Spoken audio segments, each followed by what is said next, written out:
My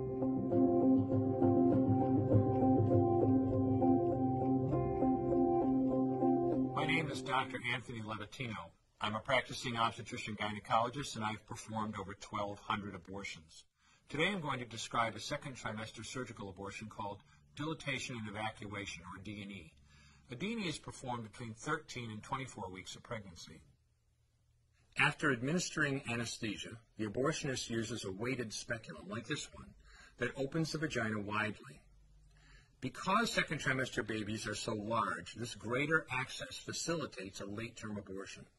Late-term abortion requires that the cervix be prepared 24 to 48 hours in advance with laminaria. Laminaria is a type of sterilized seaweed that absorbs water over 8 to 12 hours and swells to several times its original diameter. Once removed, metal dilators can be used to further open the cervix as needed.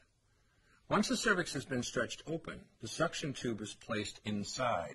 A baby at 20 weeks gestation is as big as the length of my hand, from head to rump, not counting the legs. The suction machine is turned on, and pale yellow amniotic fluid surrounding the baby is suctioned out through the catheters. With babies this big, they don't fit through catheters this size. The baby's bones and skull are too strong to be torn apart by suction alone. This is a Sofer clamp. A Sofer clamp is made of stainless steel. It's about 13 inches long. The business end is about 2.5 inches long and a 1/2 inch wide, and there are rows of sharp teeth. This is a grasping instrument. When it gets a hold of something, it does not let go. The abortionist uses this clamp to grasp an arm or a leg. Once he has a firm grip, the abortionist pulls hard in order to tear the limb from the baby's body. One by one, the rest of the limbs are removed, along with the intestines, the spine, and the heart and lungs.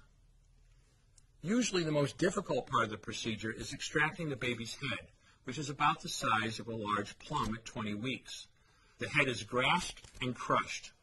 The abortionist knows he has crushed the skull when a white substance comes out of the cervix. This was the baby's brains. The abortionist then removes skull pieces. He removes the placenta and any leftover parts of the baby with a curette, scraping the lining of the uterus for any remaining tissue. The abortionist then collects the baby parts and reassembles them to make sure that there are 2 arms, 2 legs, and all the pieces.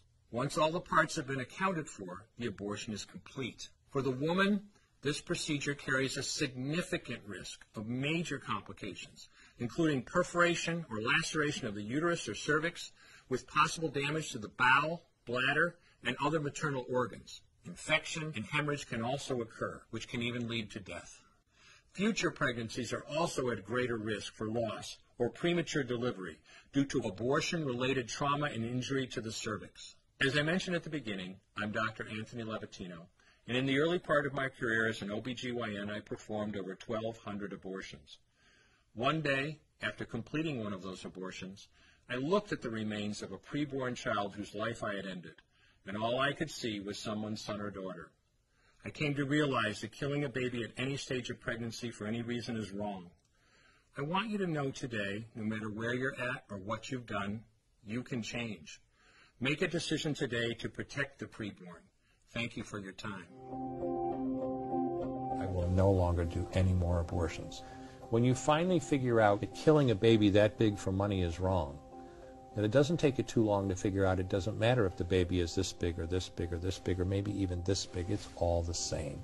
And I haven't done any since then, and I never will.